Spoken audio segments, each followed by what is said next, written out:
안녕하세요. 오늘도 사연 살롱을 찾아주셔서 감사합니다. 서울에 살고 있는 40대 여성입니다. 2000년대 초반에 나왔던 영화 중에 결혼은 미친 짓이다 라는 제목의 작품이 있었잖아요. 그때는 제가 결혼 생각이 없어서 별 관심이 없었는데 이제와 생각해보니 그 제목이 아주 찰떡이더라고요. 사람이 참 미련한 게 15년 동안 한 이불을 덮고 살아온 남편한테 대차게 배신을 당하고 나니 이제서야 그동안 눈에 들어오지 않던 것들이 쏙쏙 눈에 들기 시작하는 거예요.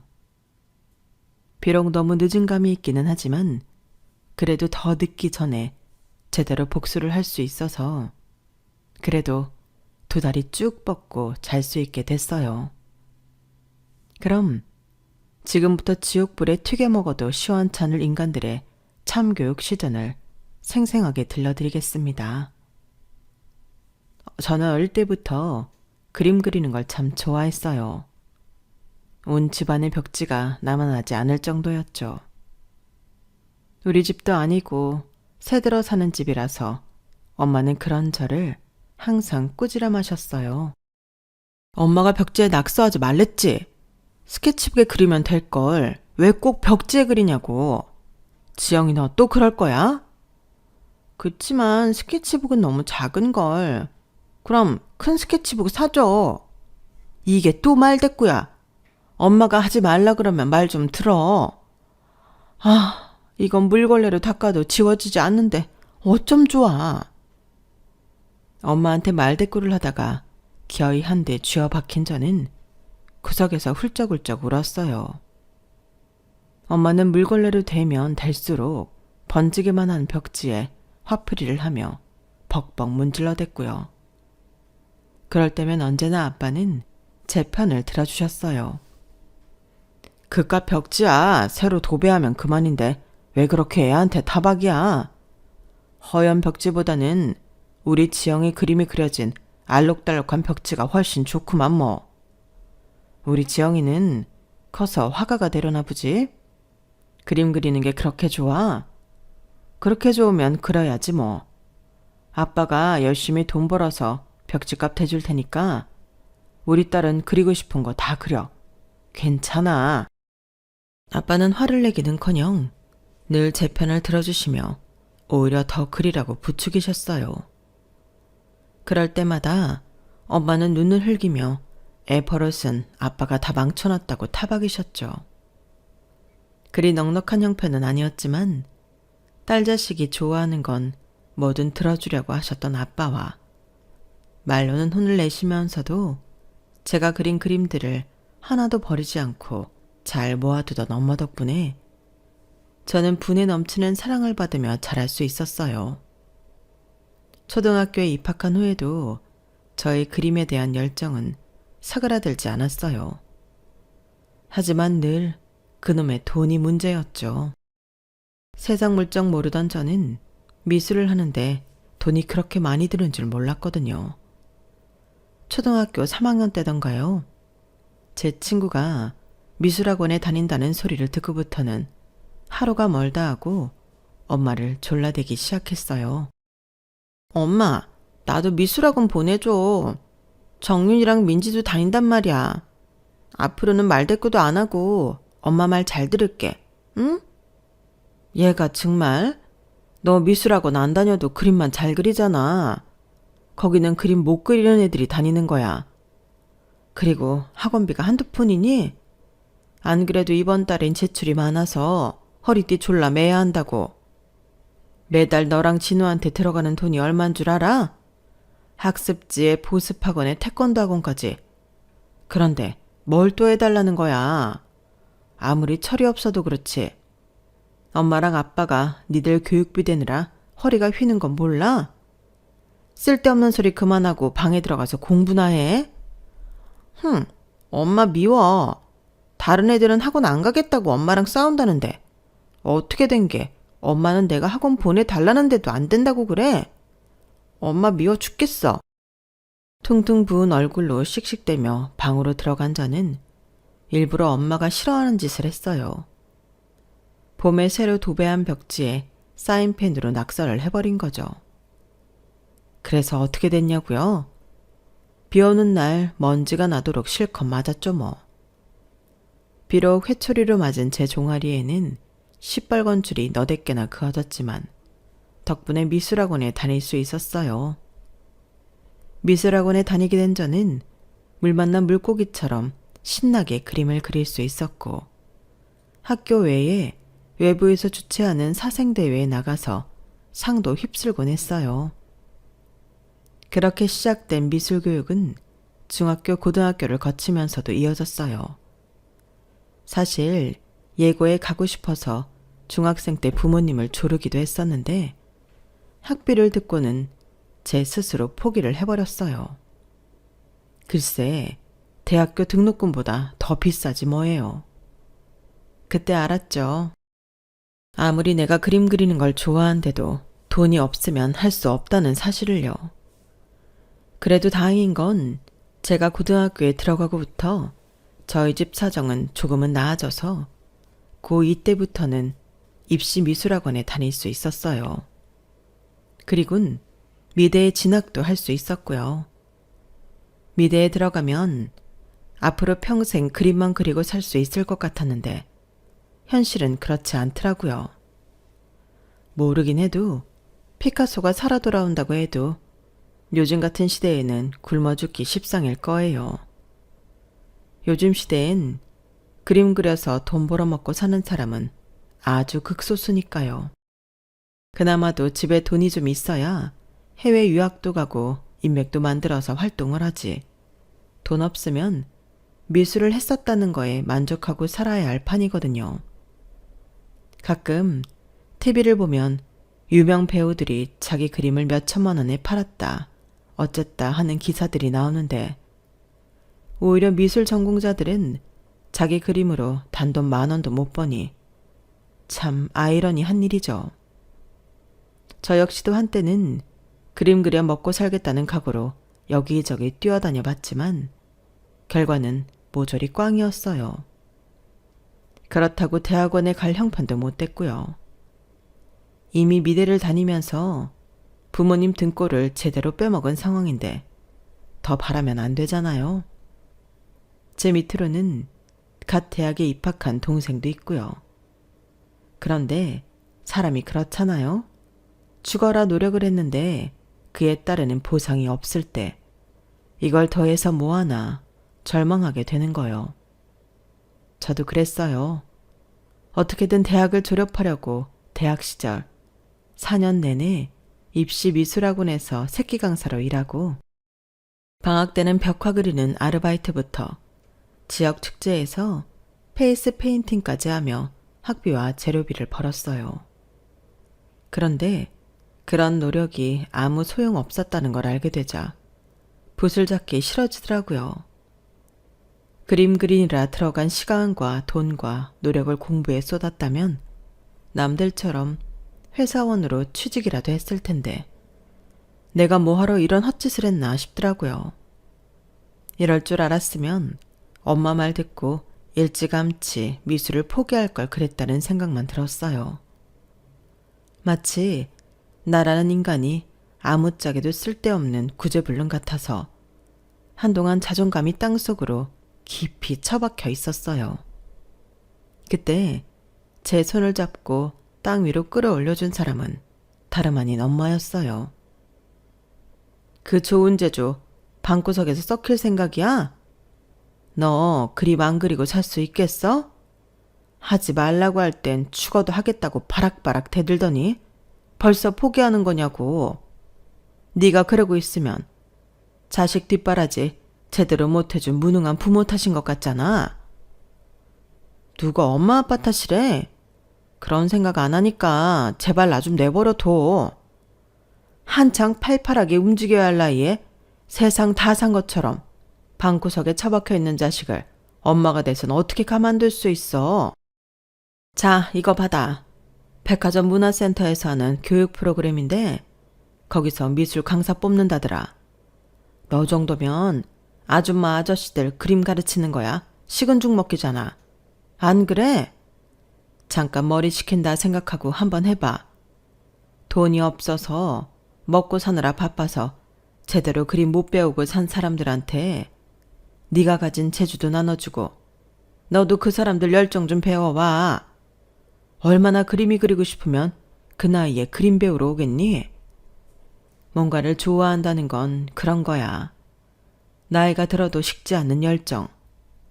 너도 처음부터 돈 되는 일이라서 미술했던 거 아니잖아.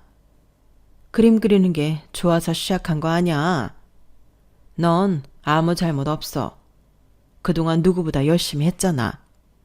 그러니까 잠시 쉬어간다 생각하고 한번 도전해봐. 처음엔 엄마의 이런 참견이 짜증이 났어요. 엄마가 뭘 몰라도 정말 모른다고 생각했거든요.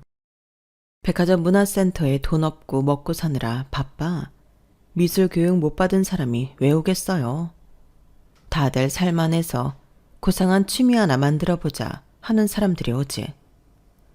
하긴 평생을 돈 때문에 발발거리고 살아온 엄마가 백화점 문화센터가 어떤 곳인지 알게 뭐예요.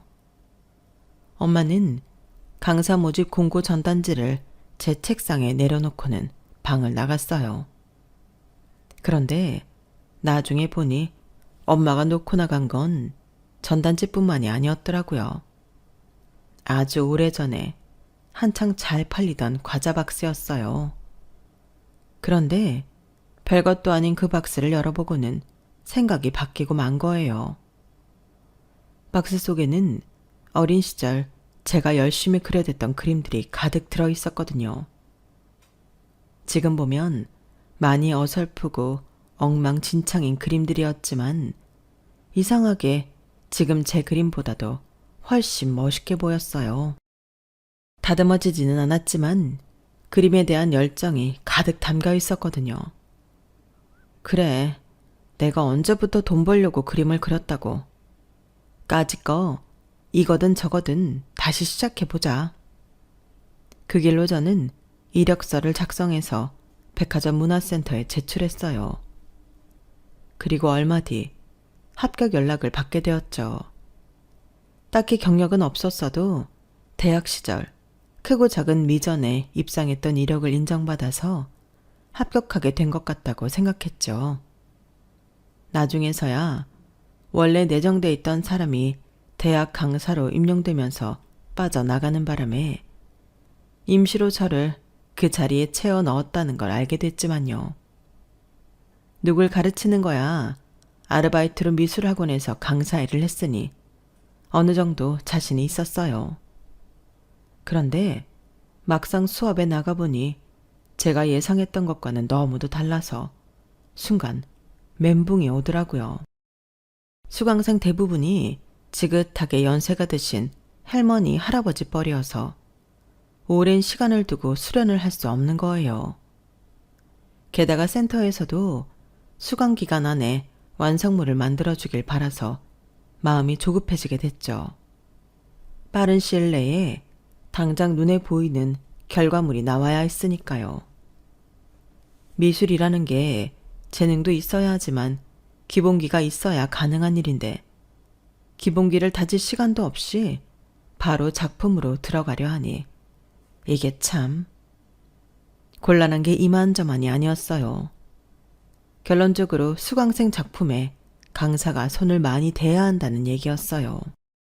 솔직히 가르치는 입장에서 가장 하면 안 되는 행동이 바로 그거였어요. 그런데 수강생들은 오히려 제가 작품에 손을 많이 대주자 좋아하더라고요. 아무래도 남들한테 보이는 게 더 중요한 사람들이라서 그런 것 같더라고요. 모르긴 해도 밖에 나가서는 자신들이 온전히 작업한 작품이라고 할걸요. 봐줘야 하는 수강생은 10명이 넘는데 봐주는 사람은 저 하나뿐이니 이건 누가 그림을 그리러 오는 사람인지 모를 정도로 저는 수업 시간 내내 그림을 그려댔어요. 수업이 끝나고 나면 어깨가 빠질 것처럼 아플 정도로요. 그런데 이런 노력은 헛되지 않았는지 문화센터 회원들 사이에서 입소문이 나는 바람에 저는 다음 분기에도 수업을 맡을 수 있었어요. 저로 한 시즌만 때우고 내보내려고 했던 센터에서는 많이 놀라는 눈치더라고요. 거기다 제 강의를 수강하려는 회원분들이 많이 늘어서 원래 없던 강좌까지 개설하게 된 거예요. 덕분에 저는 주 이틀 나가던 수업을 주 4일이나 나가게 되었죠. 수입은 배가 되었고요. 수강생 중에는 꽤 사는 분들이 많았는데 그래서인지 과시욕도 만만치 않더라고요. 종강하는 주에 수강생들 작품으로 전시회를 열었는데 기성작가들 전시회보다 더 뻑적지근하게 하더라고요. 사실 그곳에 걸린 대부분의 작품들은 제가 반 이상 그린 것들이었기 때문에 기분이 참 묘하더라고요. 물론 수강생들은 그렇게 생각 안 하겠지만요. 그렇게 2년간 센터에서 강사 생활을 하던 저는 장기 수강생 중 한 분한테 의외의 제안을 듣게 되었어요. 내가 거동이 많이 불편해져서 이제 센터에 나오는 게 많이 힘이 드네요. 그래서 말인데 혹시 개인 과외는 안 하나요? 수강료는 섭섭치 않게 드릴게요. 말씀은 감사하지만 그건 좀 어려울 것 같아요. 수강생과 개인적으로 수업을 잡을 수는 없거든요. 거동이 많이 힘드세요? 그러시면 제가 가끔 대구로 찾아가서 봐드릴게요. 자주는 못 찾아뵙겠지만요. 첫 해부터 제 수업을 수강하신 분이기도 하고 전시회 때마다 거금을 들여 장소 대여를 해주신 분이라서 고마운 마음에 무보수로 가끔 대구로 찾아가 지도를 해드리기로 했어요. 물론 센터와 다른 수강생들한테는 비밀로 하고요. 그런데 이 행동이 제 인생을 바꿔놓을 줄 누가 알았겠어요. 연락처를 받고 대구로 찾아간 첫날, 저는 대문 앞에 서서 한참을 두리번거렸어요. 주소를 들고 찾아간 곳은 부촌 중에서도 엄청 으리으리한 집이었거든요. 이런 집에 사는 분이 왜 개인 교습도 아니고 백화점 문화센터 수업을 받았을까 의아했거든요. 혹시 주소를 잘못 찾아온 게 아닌가 하고 머뭇거리고 있는데 옆에서 차고에서 엄청 고급스러운 수입 세단이 나오더라고요.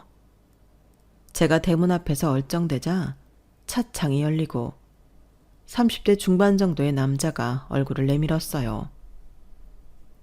거기 우리 집인데 누구시죠? 아, 저는 땡땡백화점 문화센터 미술 강사인데요. 강복순 여사님을 뵈러 왔습니다.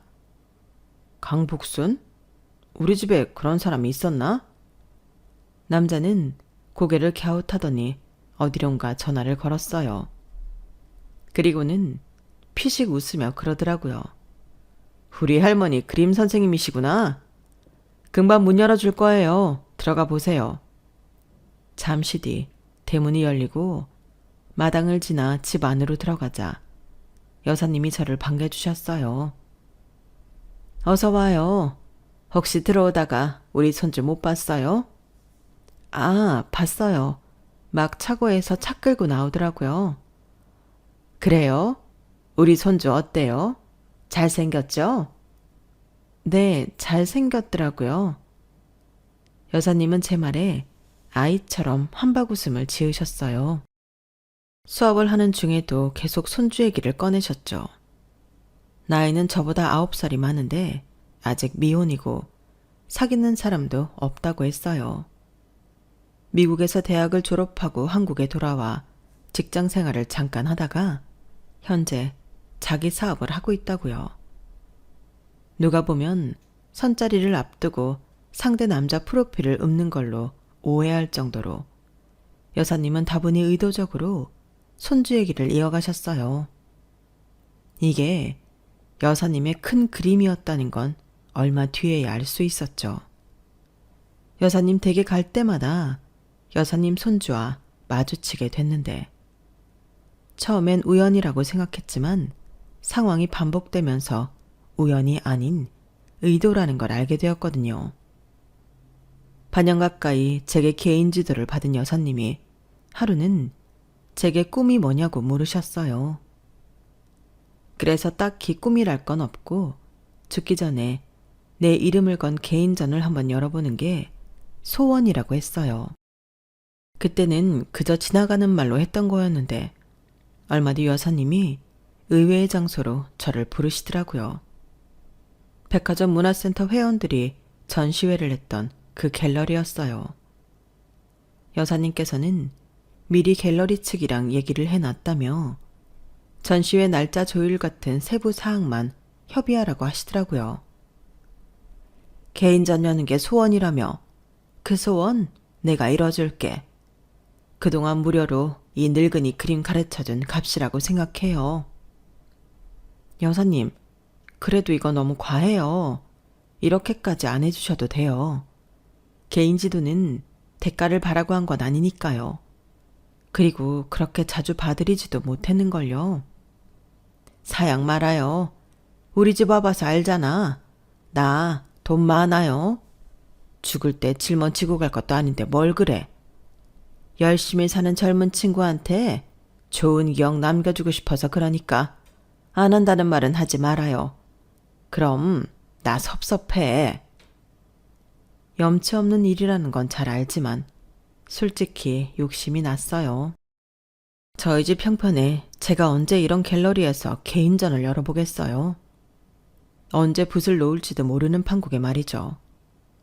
그래서 더는 사양 않고 여사님 뜻에 따르기로 했어요.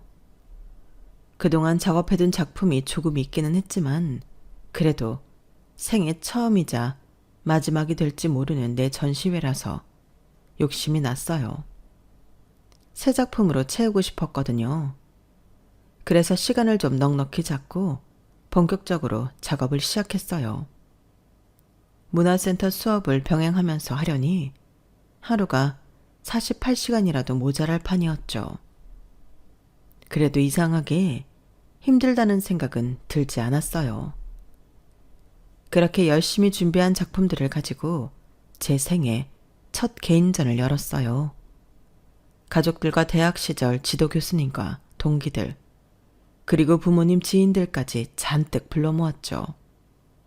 그리고 오픈 전날엔 제 개인전을 열어주신 여사님만 따로 특별히 초대했어요. 감사 인사 겸 각 작품들에 대한 설명을 해드리려고요. 그런데 여사님이 손주분을 데리고 오셨더라고요. 몸이 불편한 할미 부축을 해주겠다길래 데리고 왔어요. 두 사람은 구면이죠? 이것도 인연인데 앞으로도 좋은 관계를 이어갔으면 좋겠네요. 대훈아, 이리 와서 정식으로 인사하렴. 할미는 윤기자랑 작품 들러보다가 눈치껏 빠져줄 테니 젊은 사람끼리 얘기도 좀 하고 좋은 시간 보내. 우리 선생님 맛있는 것도 사드리고. 알았지? 네, 할머니 걱정 마세요. 제 계획과는 달리 여사님은 함께 온 기사분과 작품을 둘러보시다가 소리 소문 없이 사라지셨고 저는 여사님 손자분과 함께 시간을 보내게 되었어요. 그날 여사님 손자는 미리 준비라도 한 것처럼 레스토랑부터 와인바까지 리드를 한 뒤 저희 집까지 바래다 주었어요. 마치 썸남과 데이트를 한 것 같은 기분이 들더라고요. 그리고 여사님은 제 전시회 때 가장 큰 작품까지 사주셨어요. 여사님과 함께 온 지인분들도 작품을 사주셔서 전시장에 걸렸던 작품 중 70%가량이 판매 완료가 되었죠. 제 그림을 팔아 돈을 벌게 된 건 이번이 처음이었어요. 얼떨떨하고 울컥하더라고요. 그나마 남은 30%도 전시회 마지막 날 다시 찾아온 여사님 손자가 몽땅 사주었지 뭐예요. 안 그래도 회사에 걸 그림을 찾고 있었거든요. 그리고 이렇게 지영씨랑 조금 더 가까워질 수도 있고요. 나 지금 대시하는 거예요. 우리 앞으로 진지하게 만나볼래요? 내가 나이가 있어서 하룻밤 불장난을 할 여유는 없어요. 결혼을 전제로 한 만남이었으면 합니다. 내 그림이 완판됐다는 것보다도 더 놀라운 일이 벌어진 거예요. 나랑은 전혀 다른 세계에 살고 있다 생각했던 사람이 내게 결혼을 전제로 사귀자고 하다니 꿈인가 싶었죠. 그렇다고 이 남자가 무슨 하자가 있는 사람도 아니고 재력에 학벌에 외모까지 다 갖춘 사람이어서 의아한 마음은 더 컸어요. 그런데 나랑은 레벨이 안 맞는 사람이라는 걸 알면서도 욕심이 나더라고요. 내 힘으로는 평생이 걸려도 할 수 없을 것 같았던 개인전도 편의점에서 껌 사듯 아무렇지 않게 열어줄 수 있는 재력이 탐났고 무엇보다 삶의 여유가 부러웠어요. 죄를 짓는 게 아니라면 나도 이들과 가족으로 엮이고 싶었어요. 그래서 사욕이 다분한 연애를 시작했죠. 처음엔 아무 감정 없던 사람이었지만 자주 만나고 함께하는 시간이 늘어나다 보니 어느새 서로 익숙하게 되더라고요. 이 사람이 화가 났을 때는 어떤 전조 증상을 보이는지, 기분이 좋을 때는 어떻게 감정을 숨기는지, 남들은 모를 법한 미묘한 표정까지 알아챌 수 있게 되었죠. 함께 있을 때 느껴지는 안정감은 결혼에 대한 확신을 주었어요. 불꽃 튀는 사랑은 아니었지만 평생 은은하게 타오르는 모닥불처럼 따뜻한 온기를 나누며 살 수 있을 것 같았거든요. 그래서 부모님의 반대에도 무릅쓰고 결혼을 감행하게 되었어요. 너 이 결혼이 말이 된다고 생각하니? 둘이 죽고 못 사는 사이도 아니잖아. 설마 너 그 집 재산 때문에 그러니? 그런 거라면 정신 차려 이거 사. 그 정도 사는 사람들이 뭐가 아쉬워서 우리랑 사돈을 맺어. 지영아, 세상에 공짜 없는 거야. 엄마가 뭐라고 하든 나이 결혼할 거야. 나 이제 편하게 살고 싶어. 돈 있는 남자 만나보니까 나도 더는 돈 때문에 발발거리고 살고 싶지 않아졌어. 그 사람이 나 대학원도 보내주고 교수도 만들어주겠대. 내가 하겠다는 건 뭐든 외주해주겠다고 했다고. 그 말을 믿어? 세상에 부모 외에 너한테 아무 조건 없이 봐줄 수 있는 사람이 어딨어. 분명히 무슨 꿍꿍이가 있는 거라고. 제발 나중에 후회 말고 지금이라도 그만둬. 너 지금 제정신 아니야. 엄마는 결혼식 전날까지도 제 결혼을 말렸어요. 그때는 그러는 엄마가 야속하기만 했는데 이제와 생각해보니 엄마만큼 저를 걱정해준 사람이 없었던 거더라고요. 어릴 때부터 제가 원하는 거라면 뭐든 해주시던 아빠는 이번에도 제 결혼을 찬성해 주셨어요.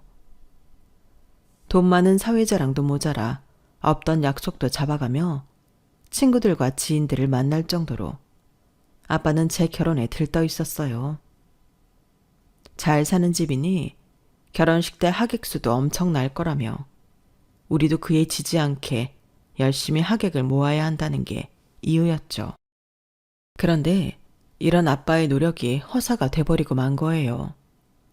우리 측 하객이 3분의 1도 못 들어갔는데 식장 문이 닫혀버렸거든요. 이미 정원수가 꽉 찼기 때문에 더는 못 들여보낸다는 게 업체 측의 답변이었지만 진짜 이유는 따로 있었어요. 할머니께서 업체 측에 얘기해 저희 쪽 하객에 입장을 막으셨던 건데요. 한마디로 수준이 떨어지는 사람들 때문에 지인들 보기 창피하다는 게 진짜 이유였던 거예요.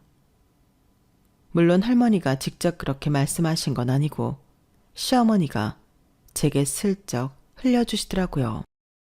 네 시할머니가 그런 분이시다. 나야 뭐 남편 죽고 그 집을 나왔으니 더는 그런 꼴 안 보고 살아도 되지만 넌 이제 시작이잖니? 조심해. 그 늙은 여우가 언제 네 간까지 빼먹을지 모르니까. 그리고 내가 충고 하나 하겠는데 네 남편 너무 믿지 마. 내 아들이긴 하지만 어릴 때부터 지 아빠를 쏙 빼닮은 아이야. 내가 무슨 말 하는지 알아듣겠지? 어머님이 말씀하신 건 바로 외도였어요. 상견례 때도 나오지 않은 어머니를 만난 건 결혼식 일주일 전이었어요. 어머님이 먼저 제게 전화를 해주셨더라고요. 잠깐 만나자고요. 어머님은 6년 전 아버님이 세상을 떠나시기 전까지는 할머니가 사시는 저택에서 함께 거주하시다가 지금은 따로 나가 살고 계셨어요. 우리 집 양반이 살아생전에 하도 바람을 피워서 몇 번이나 이혼을 하려고 했나 몰라. 그때마다 시어머니가 귀신같이 알고 막아대는 바람에 결국 그 사람 죽을 때까지 함께 살긴 했지만 말이야. 대훈이가 얘기 안 했지? 우린 30년 넘게 쇼윈도 부부로 살았어. 그때 했던 어머님 말씀이 버진로드를 걷는 순간까지도 귓가에 생생하게 들리는 것 같았지만 내 남편은 다를 거라고 애써 마음을 다잡았어요. 하지만 결국 사단이 나고 말았죠. 신혼여행에서 돌아오고 한 달도 안 된 시점이었어요. 남편 상의 주머니에서 여자 귀걸이가 나온 거예요. 새 것도 아닌 쓴 흔적이 있는 귀걸이가요. 그 일로 저는 남편과 말다툼을 했고 홧김에 이혼 얘기까지 나오게 되었어요. 남편은 끝까지 발뺌을 했고 저는 어머님을 통해 들은 얘기도 있었기 때문에 억울해하는 남편의 말을 믿어줄 수가 없었어요. 결국 저희 방까지 할머님이 들어오셔서 중재를 하셨어요. 일단 대훈이 네가 외도를 했고 안 했고를 떠나 결혼한 지 한 달도 안 된 녀석이 이런 일을 벌인 건 온전히 네 잘못이다. 네 처한테 싹싹 빌어. 그리고 아가, 남자가 밖에서 일을 하다 보면 이런저런 일이 있기 마련이다. 내 입으로 이런 말하기 그렇다만 그간 내 손주 좋다고 쫓아다닌 여자가 한둘 아니었다. 내 손주한테 접근 못하게 막는 게 내 일이었어. 그 중에 하나 아니었겠니? 니들 사이 벌려놓고 그 자리 차지하고 들어오려는 속셈일 텐데 거기에 당할 거니? 네 자리는 네가 지혜롭게 지켜야 하는 거다. 할머님은 제가 더 말을 꺼낼 수 없게 바로 입막음을 하셨어요. 이제 결혼도 했으니 슬슬 대학원 입학도 신경 써야 하지 않겠니? 석사학위만 따오면 강의 자리는 이 할미가 손 써주마. 집안 살림이야 사람 쓰면 되는 일이고 너는 네 하고 싶은 거 마음껏 하고 살아. 날개는 내가 달아줄 테니. 대학원 소리에 저는 더 화를 낼 수가 없었어요. 더군다나 남편도 너무 억울해하는 모습이어서 정말 할머니 말씀대로 누군가의 계략에 넘어간 건가 하는 생각까지 하게 되었죠. 결국 그날 일은 조용히 덮고 말았죠. 저는 다음해 봄 약속대로 대학원에 진학을 했고 2년 뒤 석사학위를 따자마자 모 대학에 강의를 나가게 되었어요. 할머니 도움을 받은 건 아니고 지도 교수님 덕분에 경기권에 있는 대학에 시간 강사 자리를 얻게 된 거였죠. 고작 시간 강사였음에도 할머님은 사람들 앞에서 저를 강 교수라고 불렀어요. 강 교수라는 말을 들을 때마다 뜨끔하긴 했지만 할머님이 그렇게 좋아하시는데 하지 말라고는 할 수 없어서 그냥 입을 다물었죠. 신혼 초에 있었던 일 이후 남편은 무척이나 가정적인 남편의 모습을 보였어요. 제가 경기권에 있는 대학까지 강의를 나가는 게 힘들 거라며 차도 뽑아주었죠. 퇴근 후에는 바로 집에 귀가해 가족들과 시간을 보냈고 주말에는 저와 근교로 드라이브를 가거나 할머님을 모시고 외식을 하곤 했거든요. 한 번의 고비가 있긴 했지만 참고 넘어가길 잘했다는 생각이 들 정도로 결혼 생활은 순탄하게 진행되었어요. 부부 사이가 좋다 보니 자연스레 아이도 가지게 되었고 남편도 할머님도 배가 불러오는 저를 신주단지 모시듯 정성껏 챙겨주었어요. 하지만 제 버릇 개 못 준다고 출산을 두어달 남긴 어느 날 남편의 외도를 알게 된 거예요. 젊은 여자랑 호텔에 들어가는 걸 다른 사람도 아닌 저희 아빠한테 걸린 거죠. 사위의 외도를 목격한 아빠는 누구한테 말도 못하고 혼자 술을 잔뜩 드셨는데 그 모습을 보고 추궁하던 엄마한테 이실직고를 해버린 거예요. 엄마는 당장 저희 집으로 찾아오셨죠. 시할머니와 함께 살고 있어서 평소 저희 집에 발걸음을 하지 않던 엄마였지만 사안이 사안인 만큼 다음날 아침 일찍 오셨더라고요. 저희 아빠가 휴대폰으로 찍은 사진을 증거로 추궁하는 엄마 앞에서 남편은 고개를 숙이고 말았어요. 죄송합니다. 그날 딱 하루였어요. 지영이가 만삭이라 어디서 풀 데가 없더라고요. 여보, 정말 미안해.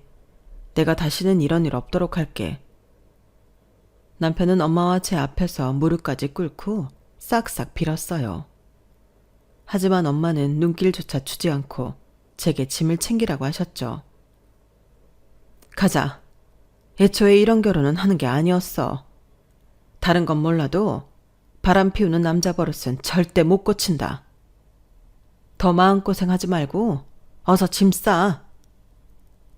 손끝이 바들바들 떨릴 정도로 화가 난 저는 무거운 몸을 일으켰어요. 그런데 그때 할머님이 거실로 나오시지 뭐예요. 손에는 누런 서류 봉투를 들고 계시더라고요. 할머님은 서류 봉투를 제게 건네시며 말씀하셨어요. 이거 강남에 있는 내 건물이다. 이거 너한테 주마. 이걸로 내 손주놈이 벌인 짓이 없어지는 건 아니겠지만 그래도 조금은 위안이 되지 않겠니? 아가, 잘 생각해봐라. 네 뱃속의 아이 애비 없는 애로 키울 거니? 지금 이혼을 한다 한들 네가 받을 수 있는 위자료가 얼마나 되겠니? 아이 문제만 해도 그렇다. 어찌됐건 간에 현 시점에서 경쟁력이 있는 건 네 남편 아니니? 그러면 법원에서도 친권이며 양육권을 누구한테 주겠어? 그러니 네 실속부터 차리란 소리다. 지금 한번 눈 감고 넘어가면 건물도 생기고 지금까지 누리고 살던 것들도 다 누릴 수 있잖니? 그 말에 저희 엄마는 지금 돈으로 사람 자존심을 사려는 거냐고 화를 냈어요. 그리고는 더 들을 것도 없다며 짐 싸서 나가자고 하셨죠. 그런데 말이에요. 저도 화가 나기는 했지만 이렇게 물러나면 나만 손해를 보는 것 같아서 순순히 못 끝내겠더라고요. 그래서 엄마한테는 미안하지만 할머니 뜻을 따르기로 했어요. 그런데 건물을 주시겠다던 할머님이 차일피일 미루기만 하시고 소유권 등기 이전을 안 해주시는 거예요. 세금이 어쩌고 하면서요. 지금은 시기가 아니니 출산 후에 다시 얘기하자시더니 제 아들이 돌이 다 됐는데도 질질 시간만 끌고 또 안 해주시는 거예요. 그때부터 저는 할머님이 돌아가시기 전까지 건물 소유권을 이전받기 위한 보이지 않는 싸움을 시작했어요. 그러는 사이 제 아들은 중학생이 되었고 할머님은 100세를 두에 남기고 98에 세상을 떠나셨어요. 결국 저는 소유권 이전을 받지 못했고요. 할머님이 주시기로 한 건물에는 남편이 운영하는 회사 외에도 안정적인 수익을 갖다주는 유명 체임잔들이 들어가 있어서 손에 넣기만 하면 평생 돈 걱정 않고 살 수 있는 거였는데 아쉬웠죠. 그래도 그동안 열심히 산 덕에 전임 교수가 되어 강단에 서고 있으니 제 인생도 그리 나쁘게 흘러간 것만은 아니었어요. 결혼하고 22년이 흐른 지금 강산도 2번이나 변했고 제 인생도 변했고 모든 게 다 변했지만 변하지 않은 게 딱 하나 있었어요. 바로 제 남편이었죠. 제 아들이 20살이 되고 대학에 합격하자 남편이 하루는 제게 선물을 주더라고요. 당신 그동안 우리 민석이 키우랴, 대학 강의하랴 많이 힘들었지? 그에 대한 보상이라고 생각해. 자, 받아. 발리행 비행기표야. 내가 특급 호텔로 예약까지 다 해놨으니까 아무 걱정 말고 호캉스 제대로 즐기고 오라고. 새학기 시작 전에 스트레스 확 풀고 와. 어머머, 이이가 뭘 이런 것까지 다 준비했대요. 암튼 고마워요. 근데 내 거만 산 거예요. 기왕이면 민석이 거도 같이 해주지. 혼자 무슨 재미로 여행을 가요? 사람도 참. 남편이 나랑 같이 가자는 말은 안 하고 또 아들이야? 거기 가서도 아들 자식 챙길 거냐고. 민석이는 지 친구들이랑 스키장 간다고 그러니까 아들 걱정 말고 당신이나 즐기고 와. 암튼 고마워요, 여보. 신혼 초에 약간의 문제가 있긴 했지만 그동안 살아오면서 여자 문제는 물론 사소한 문제 한번 안 일으킨 남편이었기에 내심 고마운 마음이 있었어요. 그런데 그런 제 마음을 이 인간이 한순간에 시궁창에 처박지 뭐예요. 이래서 인간은 절대 바뀌지 않는다고 했나 봐요. 저한테 발리행 항공권을 준비한 몇십 분 만에 제 폰으로 톡이 하나 온 거예요. 그냥 비행기 타면 우리 여행 가자. 제가 강의 계획서를 준비하느라 노트북을 켜놓고 있었는데 우측 하단에 톡 문자 전음이 떠버린 거죠. 발신자는 남편이었어요. 처음엔 이게 무슨 소린가 했는데 제 폰으로 톡을 열어보니 대략 어떤 상황인지 알겠더라고요. 분명 남편이 보낸 톡이 있어야 하는데 그 사이 남편이 삭제를 했는지 딱 그 문자만 없더라고요. 그리고는 잠시 뒤 뜬금없이 남편이 서재로 들어온 거예요. 평생 제가 일할 땐 서재에 얼씬도 않는 사람이 말이에요. 제가 아무렇지 않은 표정으로 쳐다봤더니 제 눈치를 살피며 여행 갈 때 입을 옷이라도 사입으라고 카드를 주고 나가더라고요. 가증스러운 새끼. 저 인간이 지난 20여 년 동안 이렇게 나를 속이고 바람을 펴왔구나 생각하자 온몸에서 피가 들끓었어요. 그래서 이제 슬슬 나도 반격을 해야겠다 생각했죠. 발리로 떠나기로 한 날 남편은 공항까지 배웅을 나와주었어요. 제가 출국장으로 들어가는 걸 눈으로 확인하려고 그런 거였죠. 환하게 웃으며 손인사까지 한 저는 출국장에 들어가자마자 다시 돌아 나왔어요. 어차피 기내에 들고 탈 20인치 캐리어 하나뿐이어서 짐을 되찾고 할 것도 없었죠. 40여 분쯤 뒤 남편이 내연녀와 항공사 카운터에서 짐을 붙이고 있더라고요. 우리 아들 또래의 젊은 여자는 50이 넘은 제 남편을 오빠라고 부르며 콧소리를 냈고 남편은 아주 좋아서 죽으려고 하더군요. 두 인간이 출국장으로 들어가는 순간까지 모조리 동영상으로 담은 저는 택시를 타고 집으로 왔어요. 그리곤 서재에 숨겨두었던 건물 등기 서류를 꺼냈어요. 할머님이 제게 주시겠다고 했던 건물은 결국 제 명의가 되지는 못했지만 제가 세상에서 가장 믿을 수 있는 사람의 명의가 되었거든요. 바로 제 아들이었죠. 할머님은 세금이 어쩌고 하면서 끝까지 명의 이전을 안 해주시라고 했고 결국 저희 시어머니가 각종 세금을 대신 내주시는 조건으로 어머님 이름을 공동명의자로 올렸어요. 평생을 남편의 외도로 소가리를 하고 살아오신 어머님은 그 복수로 시어머니의 건물을 손에 넣으신 거였죠. 그 인연으로 어머님과 저는 친구처럼 지내고 있어요. 배 아파 낳은 아들보다 피 한 방울 안 섞인 채가 더 가족 같다는 얘기를 하신 만큼 저와는 돈독한 사이예요.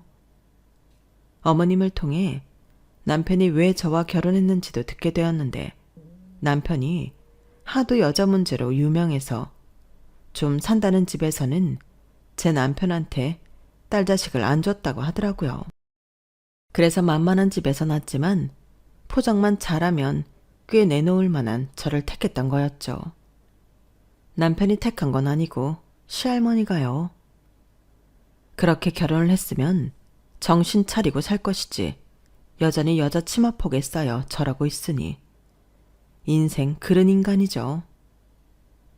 남편이 내언녀와 여행을 떠난 사이 저는 그간 상담을 해온 이혼 전문 변호사에게 공항에서 찍어온 동영상을 보냈어요. 그리고 남편 톡으로 이혼하자는 문자를 남겼죠. 막 비행기에 오르려던 남편은 발길을 돌려 집으로 돌아왔고 아주 지랄 연병을 떨더라고요. 뭐? 이혼?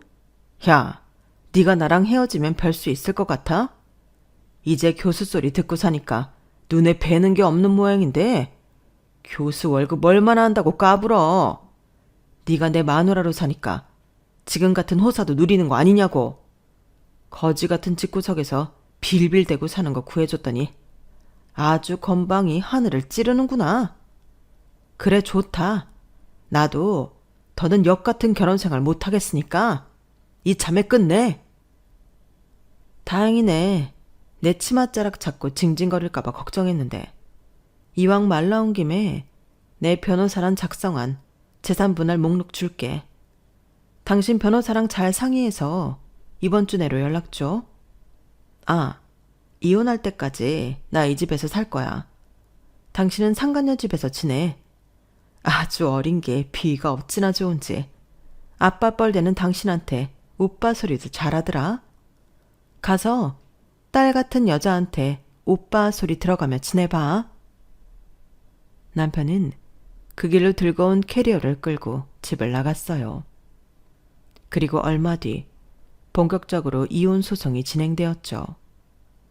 딱히 분쟁 사유가 없어서 이혼 소송은 무리 없이 빨리 끝났어요.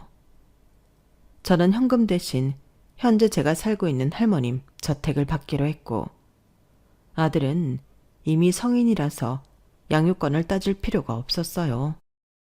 그리고 제가 상간녀한테 위자료 청구 소송을 안 하는 조건으로 몇 억 더 챙겨준다고 해서 그러기로 했고요. 남편이 집에 남아있던 자기 짐을 가지고 나가면서 이혼은 깔끔하게 정리가 되었죠. 그리고 얼마 뒤 남편이 씩씩거리며 저희 집 초인종을 누르더라고요. 문을 열어주지 않자 남편은 인터폰에 대고 소리쳤어요. 야, 이게 무슨 소리야? 건물에서 내 회사를 내보내겠다니 누구 마음대로 나가래. 너 당장 이 문 안 열어? 동네 창피하게 굴지 말고 채신 좀 지켜. 어린 여자랑 살더니 애처럼 변한 거야? 서류 그대로야.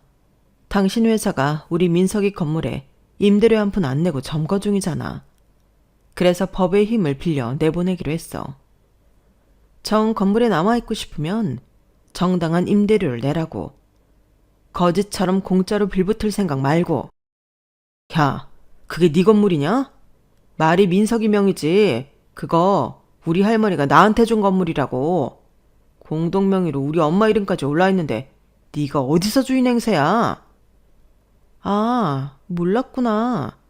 당신 회사 내쫓는 건 내가 아니라 민석이랑 당신 어머님이야. 민석이가 그러더라. 자기 또래 여자랑 놀아는 아빠가 창피해서 얼굴 마주치기 싫다고. 그리고 당신 어머님이 당신한테 이렇게 전해달라시네? 야, 이 미친놈아. 배울 게 없어서 네 애비 바람기를 그대로 물려받았냐? 하여간 조광치어 가슴에 못 받는 인간들은 평생 고개 못 들고 살게 해야 해. 이참에 길바닥에 나앉아서 구질구질한 네 인생 반성이나 해라.